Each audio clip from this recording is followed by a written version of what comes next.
জামালপুর সদর উপজেলা শাখার সংগ্রামী আহ্বায়ক জনাব মোহাম্মদ নাসির।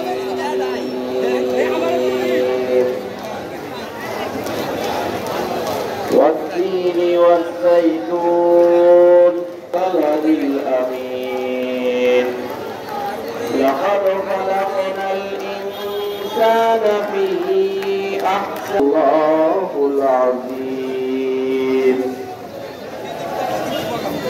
আমরা লক্ষ্য করেছি 3 নং ওয়ার্ড বিএনপির সকল অঙ্গ সংগঠনের সমন্বয়ে আমাদের একদিকের ওয়ার্ডের কমিটির নেতৃত্বে আমরা হামলা আমাদের উপরে হামলা করবে, আমরা তা বরদাস্ত করব না। আজকে প্রতিষ্ঠানের চিকিৎসা আমরা সকলেই মুর্শিদাবাদ গ্রাম সহ সকল নেতৃবৃন্দের সমন্বয়ে আরেকটি মিছিল এসেছে, তাদেরকে ধন্যবাদ জানাই। শরীফপুর ইউনিয়ন এই পর্যায়ে বক্তব্য রাখবেন বাংলাদেশ জাতীয়তাবাদী দল জামালপুর শহর শাখার সংগ্রামী সাধারণ সম্পাদক সাবেক ছাত্রনেতা শাহ আব্দুল্লাহ আল মাসুদকে তার বক্তব্য রাখার জন্য আহ্বান জানাচ্ছি। যুবদলের নেতৃত্বে একটি বিশাল মিছিল আমাদের মাঝে এসে উপস্থিত হয়েছে। আমরা সকলে করতালি দিয়ে তাদেরকে স্বাগত জানাই। বাংলাদেশ জাতীয়তাবাদী দল জাতীয় নির্বাহী কমিটির বিপ্লবী সহ সাংগঠনিক সম্পাদক, জামালপুর জেলা বিএনপির বারবার নির্বাচিত সফল সাধারণ সম্পাদক, জামালপুর পৌরসভার জনগণের প্রত্যক্ষ ভোটে নির্বাচিত কল্যাণে মানুষের কল্যাণে অবিরাম ছুটে চলা সংগ্রামী জননেতা শ্রদ্ধাবতের নেতৃত্বে কোয়ালিস আলী মামুন ভাই সহ জেলা বিএনপির সকল পর্যায়ে সম্মানিত নেতৃবৃন্দ, শহর বিএনপির বিপ্লব করে আমাদের প্রিয় নেতার নেতৃত্বে আমরা রাজপথে ছিলাম। উনি শেখ হাসিনা থেকে বড় মিথ্যাচার করেছে। নেতা কর্মী অর্ধশতাধিক উপরের মামলা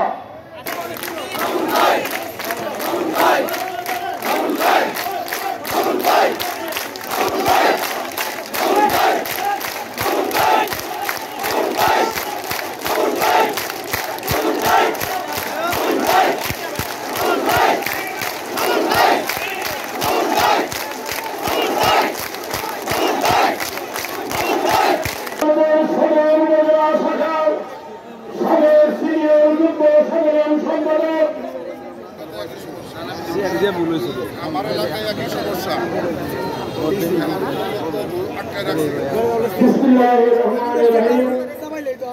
বাংলাদেশ জাতীয়তাবাদী দলের আজকে 36 সময় আমাদের মাঝে উপস্থিত রয়েছেন দেখি নেতা কর্মী, নির্যাতিত নেতা কর্মীদের বিএনপি কেন্দ্রীয় নির্বাহী কমিটির সহ সাংগঠনিক সম্পাদক, বিএনপি জামালপুর জেলা শাখার সাধারণ সম্পাদক, আগামী নির্বাচনে বিএনপির একমাত্র প্রার্থী প্রিয় নেতা প্রধান শাহ মোহাম্মদ হোসেন আমাদের সকল পর্যায়ে জেলা উপজেলা নেতৃবৃন্দ, পৌরসভা নেতৃবৃন্দ বিভিন্ন ইউনিয়ন থেকে পুরো নির্বাচনের সম্মানিত সেই সময়গুলো হাইব্রিড নেতাদের দেখতে পাই নাই।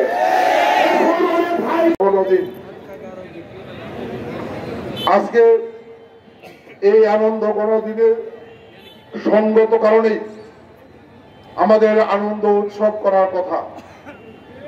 যেহেতু আপনারা বর্তমান পরিস্থিতি জানেন যে অকস্মাৎ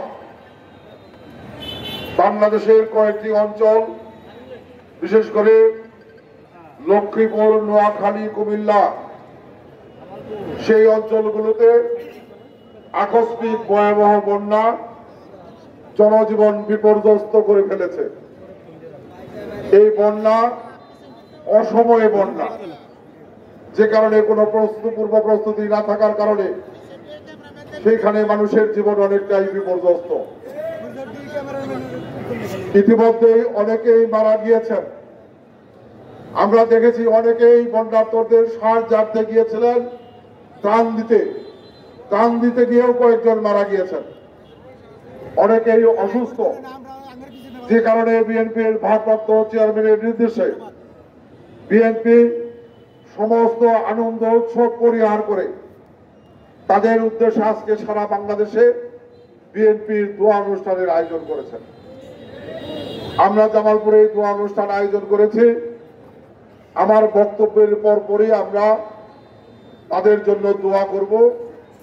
একই সাথে আমাদের বিএনপির প্রতিষ্ঠাতা চেয়ারম্যান সহ আমাদের প্রিয় নেত্রী বেগম খালেদা জিয়া, আমাদের ভারপ্রাপ্ত চেয়ারম্যান তারেক রহমান সহ আমরা তাদের জন্য দোয়া করব। আমি অনুরোধ করব সকলে দোয়ায় শরীক হবেন। একই সঙ্গে অনুরোধ করব, আমি গতকালকে একটি অনুষ্ঠানে এইখানেই বলেছিলাম, তারপরেও আমার কাছে মনে হয় যে প্রত্যেকেরই কমপক্ষে 10টা করে টাকা দেওয়ার সামর্থ্য আছে।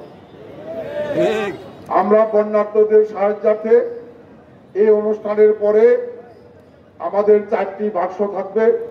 একটি বাক্স আমরা উত্তর দিকে দিব, একটি বাক্স দক্ষিণ দিকে দিব, একটি বাক্স আমরা পশ্চিম দিকে দিব, একটি বাক্স নিয়ে আমি বসবো।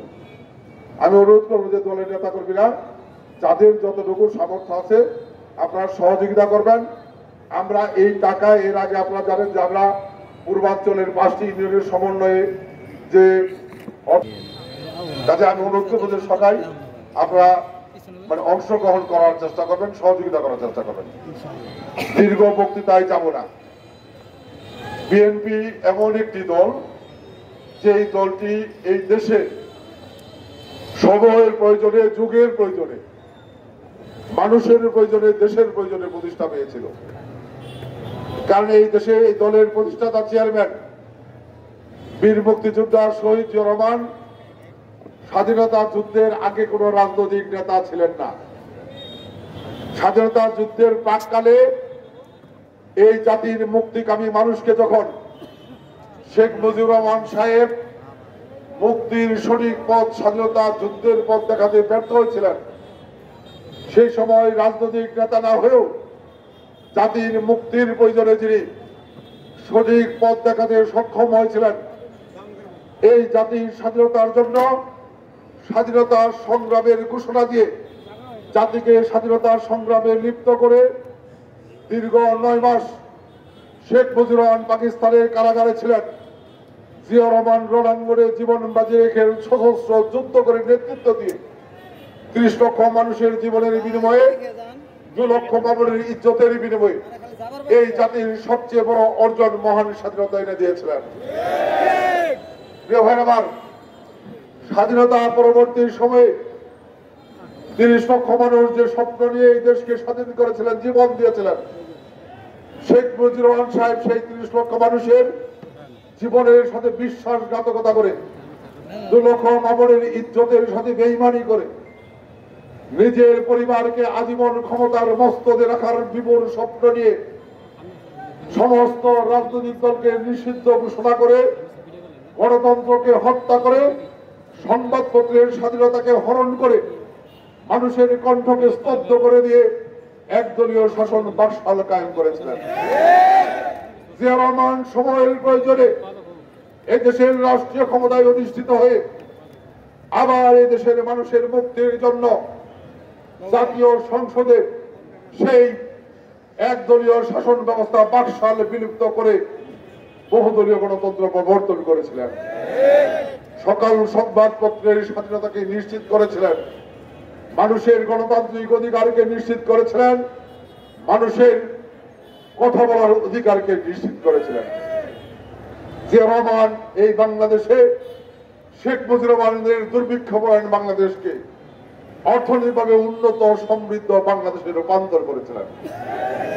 এই বাংলাদেশকে আইনের শাসন প্রতিষ্ঠা করে এই বাংলাদেশকে সামাজিক নিরাপত্তা বেষ্টনীর মধ্য দিয়ে একটি সুখী, সমৃদ্ধ, শান্তিপূর্ণ বাংলাদেশ প্রতিষ্ঠা করেছিলেন।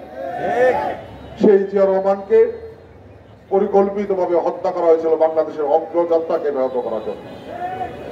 কিন্তু জিয়াউর রহমান সেই দূরদৃষ্টি সম্পন্ন রাজনৈতিক নেতা, ৪৬ বছর আগেই উনি বুঝতে পেরেছিলেন যে এই বাংলাদেশে আবার গণতন্ত্র বিপন্ন হবে, আবার স্বৈরতন্ত্র কায়েম হবে, আবার মানুষের উপর জুলুম নির্যাতন চলবে, লুটতরাজ চলবে, দুঃশাসন চলবে। এবং তার সেই দূরদৃষ্টি ভঙ্গি সম্পন্ন চিন্তা চেতনায় থেকেই এই বাংলাদেশের গণতন্ত্রের অতন্ত্র প্রহরী হিসেবে বাংলাদেশের মানুষের অধিকার প্রতিষ্ঠানে সংগ্রামের জন্য বিএনপি, যে দলটি বাংলাদেশি জাতীয়তাবাদের আদর্শে বিশ্বাসী, সেই বাংলাদেশ জাতীয় দল প্রতিষ্ঠা করে গিয়েছিলেন। আজকে সেই ঐতিহাসিক দিন। এই দলের ইতিহাস যদি আমরা বিশ্লেষণ করি, 1982 সালে যখন বিএনপি নির্বাচিত সরকারকে উঠিয়ে আবার স্বৈরতান্ত্রিক ওই স্বৈরাচার এরশাদ ক্ষমতার মস্তক দখল করেছিল, আবার গণতন্ত্রকে হত্যা করে স্বৈরতন্ত্র কায়েম করা হয়েছিল, আবার মানুষের কণ্ঠকে স্তব্ধ করে এক নায়কতন্ত্র কায়েম করা হয়েছিল।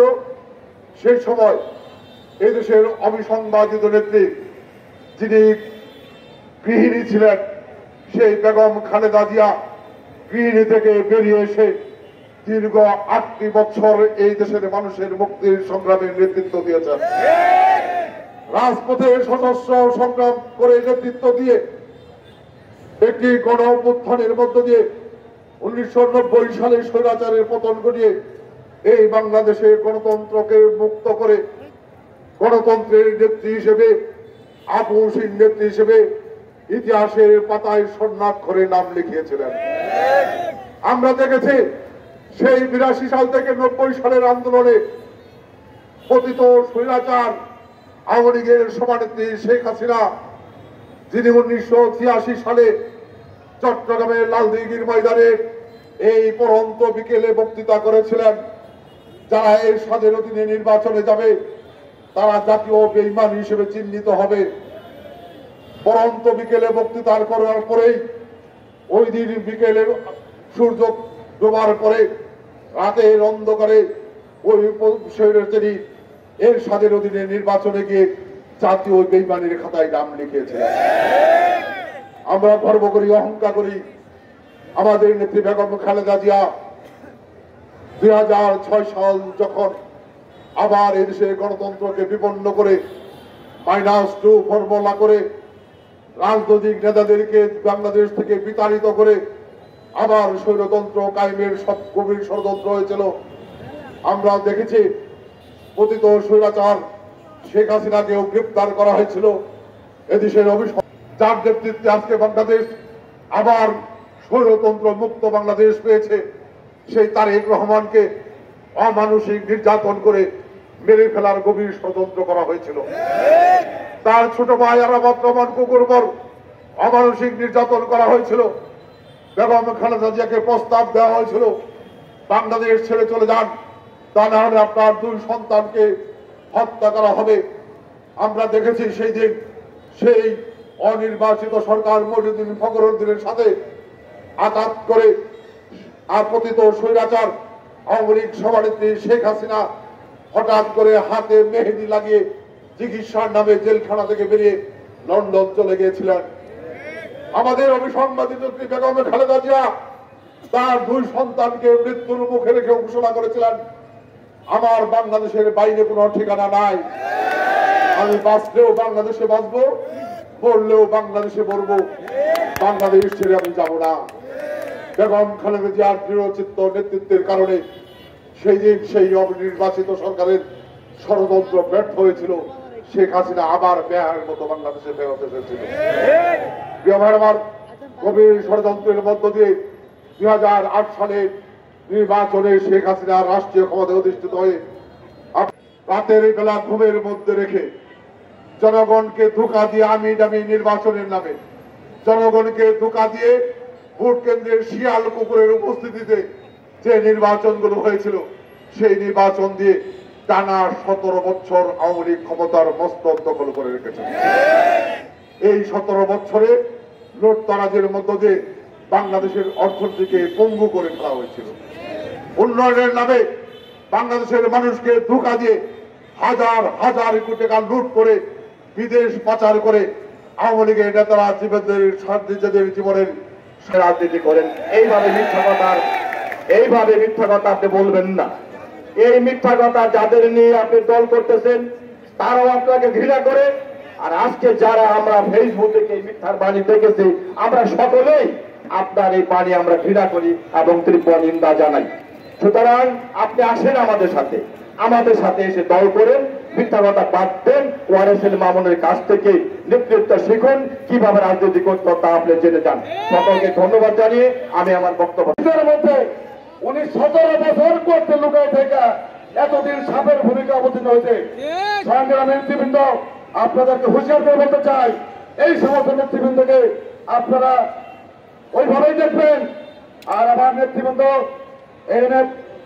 আমাদের জেলা ব্যাংকের সদস্য সমিতি রয়েছে, তার কাছে বিনীত অনুরোধ জানাই, এই নেতৃবৃন্দকে বিরুদ্ধে আইনগত সহ এবং দলীয় সিদ্ধান্ত অনুযায়ী তাদের বিরুদ্ধে ব্যবস্থা নেওয়ার জন্য জানাচ্ছি।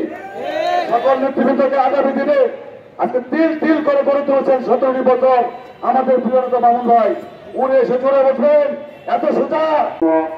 প্রতিষ্ঠা বার্ষিকী উপলক্ষে যারা বিএনপি কর্তৃক আয়োজিত আজকের এই দোয়া এবং সমাবেশের সম্মানিত সভাপতি অ্যাডভোকেট ফজলুল হক আমাদের মাঝে কষ্ট করে হাইকোর্টে জামিন নিতে গেছিলাম, তোমার চেহারাতে একবারও দেখি নাই। তুমি কেমনে জানবা এই 16 লক্ষ মানুষের একটা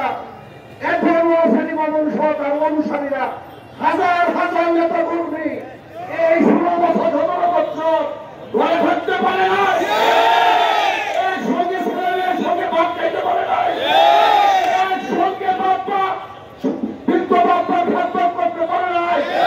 তুই কেমনে খবর দিবা তোমার বৃদ্ধ বাপ বান্ধবান করে বলে আছে, বৃদ্ধ বাপের খবর একবার হইতে পারে না।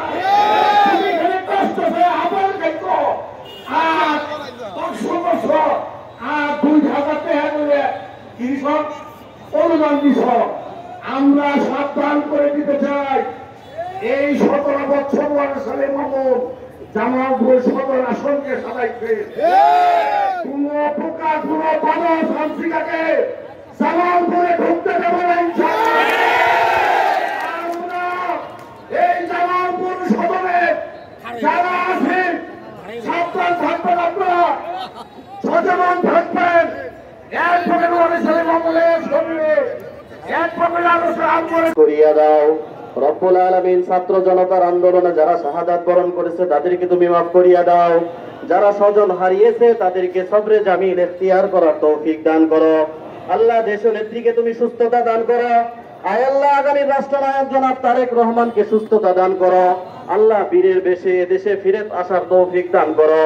রব্বুল আলামিন শহীদ প্রেসিডেন্ট জিয়াউর রহমানকে তুমি মাফ করিয়া দাও। আল্লাহ তার কবরকে রওজাতুম মিন রিয়াজিল জান্নাহ ওয়া খায়রি খালকিহি মুহাম্মদ ওয়া আলা আলিহি ওয়া আসহাবিহি আজমাইন বিরহমাতিকা ইয়া আরহামার রাহিমিন। আসসালামু আলাইকুম।